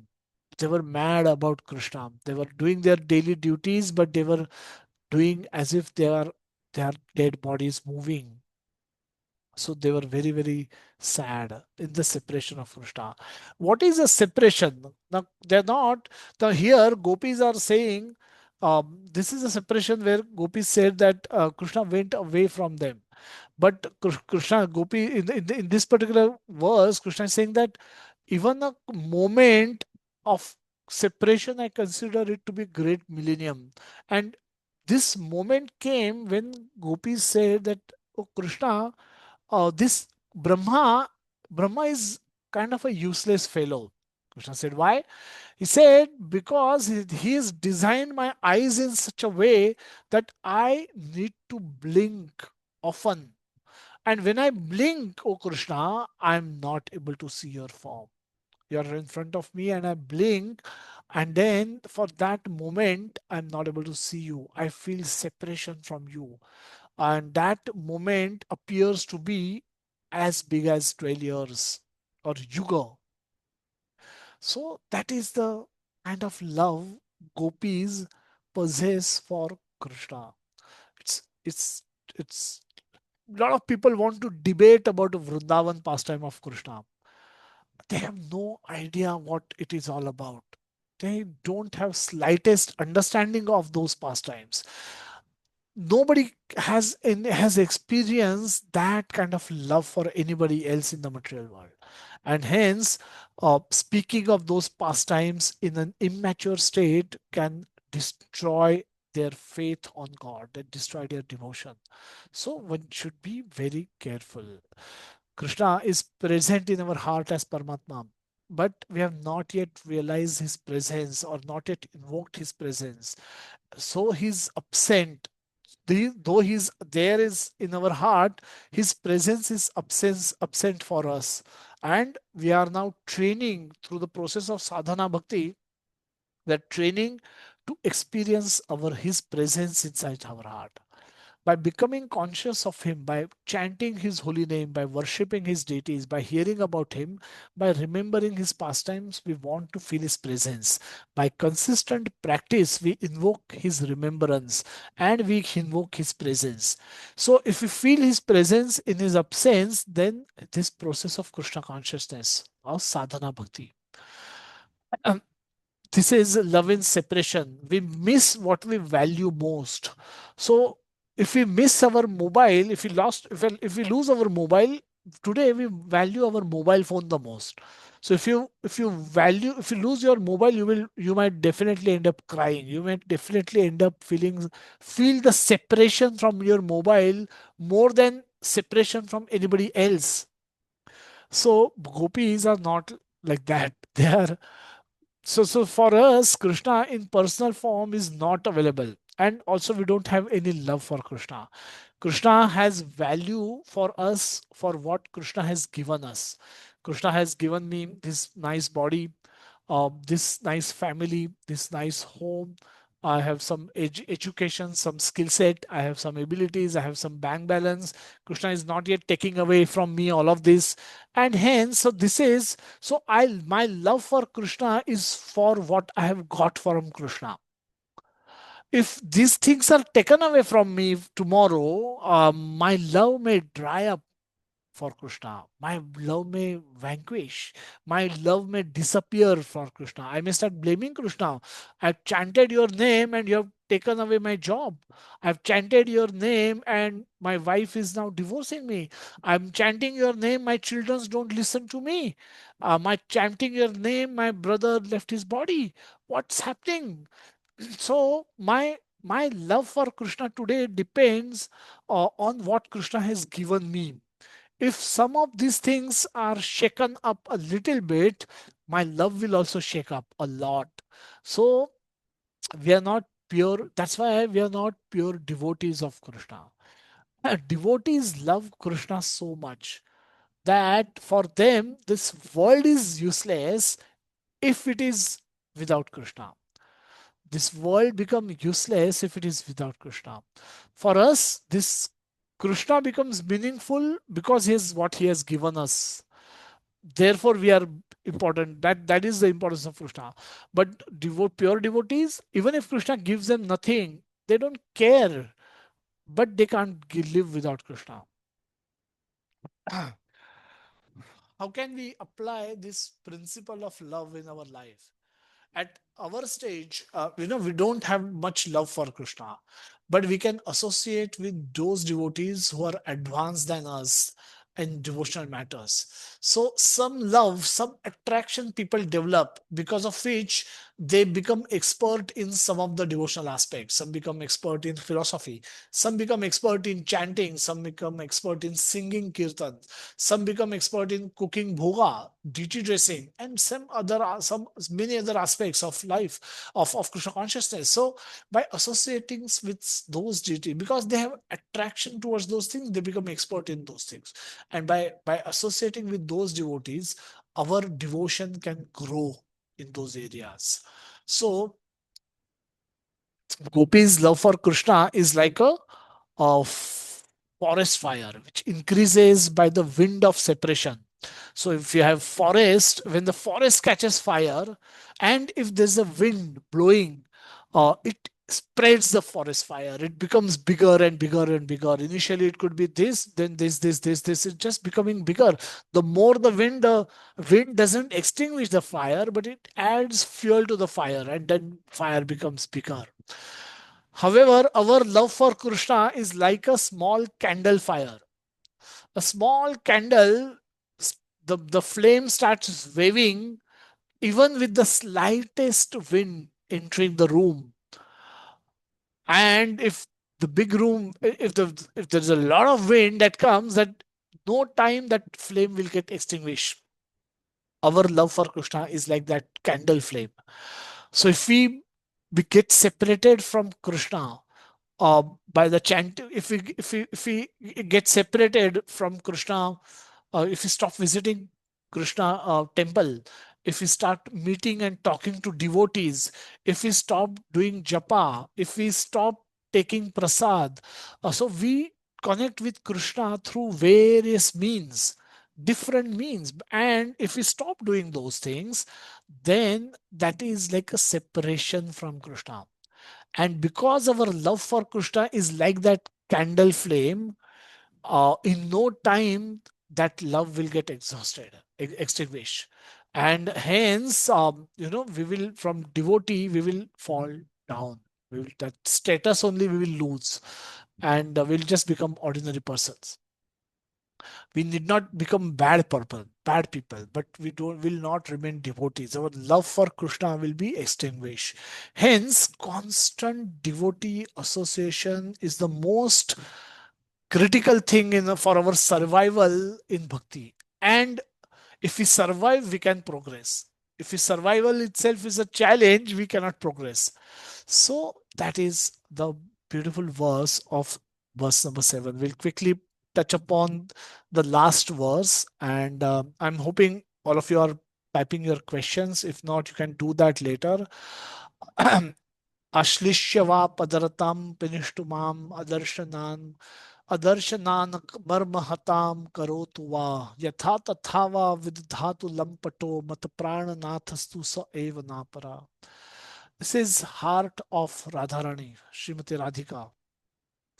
A lot of people are eager to talk about Radha Krishna pastimes, Gopis pastimes, and without obviously any knowledge. And this is that's why they suffer. They suffer that they go away from Krishna. Their hatred for Krishna increases by discussing this such stupid past such pastimes in a stupid way, in with by using their own logic, their own lack of knowledge with that, and that's it's a spiritual suicide. Why? Because you're doing greatest offense in the feet of Srimati Radhika, who is all merciful, and we'll see what it means. Um, let alone Lord Krishna, but Srimati Radhika, who can engage us in loving service of Krishna, if we commit offense at her feet, what is our hope? So that's for most unfortunate thing happening in the world, and we have to help people overcome those aspects. Translation: Let Krishna tightly embrace this maidservant who has fallen at his lotus feet. Let him trample me or break my heart by never being visible to me. He is a lampataha. He is a lampata and can do whatever he likes, but he is still and no one else. Napara, not anybody else. Napara means not anyone else. No one else is the worshipable Lord of my heart. Mat Prananath. Prananath is the Nath is master, and Prana is the heart, the most worshipable Lord of my heart. And we heard Gaur Purnima pastime recently, and Maharaj was saying in Juhu that this verse was spoken by Srimati Radhika. So when Lord um, Krishna, we saw three internal reasons why Krishna took birth, appeared as Lord Chaitanya Mahaprabhu. One of them was he wanted to understand how can what qualities are there in Krishna that for which Radharani is so much attracted towards him. He also wanted to understand how can Radharani experience more joy um, by being enjoyed by me than what I get by enjoying her. The enjoyer is supposed to get joy, and it seems when I'm in her association, I'm in her company, she seems to be getting happiness million times more than what I'm getting. How is that possible? So these are some of the internal reasons for which Krishna wanted to understand the mystery behind it. And Krishna knew only one person can solve his problem. This is what we heard from Maharaj, and very beautiful explanation. So, so he goes to Srimati Radhika and demands these things from her. That and she says that I have to give you. You're asking for something which is most valuable to me. It is more valuable than my prana, than my life air. But because you're asking, I will give you. I cannot disappoint you. I cannot see even you getting disappointed even for a moment. So, what you have asked from me is the most valuable thing from me, and I will still give you that, even if, um, you know, and that is the mood of Srimati Radha. That is the mood of Srila Prabhupada. who possessed Krishna. He was in love with Krishna. He had Krishna with him, but he left Vrindavan to go to America to distribute Krishna to everyone. So Radharani wants to give Krishna Prem to everyone, and for that she allows Krishna to take her mind with him, take her consciousness with him, take the love for Krishna along with him and appear as Chaitanya Mahaprabhu. So Radharani allowed Krishna to take love for Krishna and appear as Mahaprabhu. And then she appeared as Gadadhar Pandit. As Gadadhar Pandit, she's when she had when Radharani, when this love for Krishna was taken away by Lord with him, she was left with no love for Krishna. And then she speaks this verse that Ashlishava Padaratan Panushtumam Adarshanad. Now you will not be visible to my eyes because you will take form of Lord Gauranga Mahaprabhu. Chaitanya Mahaprabhu, as Chaitanya Mahaprabhu will not be visible to me as Lord Krishna, my worshipable Lord. Uh, Adarshanath marmahatat karotva yatha tathava vidhatu lampato mata pranana. Even if you have asked for what's the most beloved thing from my for me, even if you will not become visible to me, even if you trample me under your feet, you will still continue to remain to be my prananath, O Lord Krishna. So in that mood, Radharani is happily giving away the most valuable possession in her heart. That is the Krishna Prem to Lord Chaitanya Mahaprabhu. Mahaprabhu takes that Krishna Prem, appears as Chaitanya Mahaprabhu, experience that Krishna Prem while chanting and dancing in the Jagannath Ratha Yatra, while discussing Krishna Katha with his intimate associates. He cries by seeing Jagannath on the Ratha. He cries seeing Jagannath in the deity altar, and he remember Krishna all the time. He see Krishna everywhere. He run towards Krishna, uh, and like madman. And while experiencing all of this, he is he's distributing also Krishna Prem to everyone. So he not only took that Krishna Prem from Radhika, he experienced it himself and he's distributed it to everyone. So, and that is the heart of Srimati Radharani when she says that Mat Prananathastu so eva na paraha. You, no matter what you will do to me, you will continue to be my Prananath.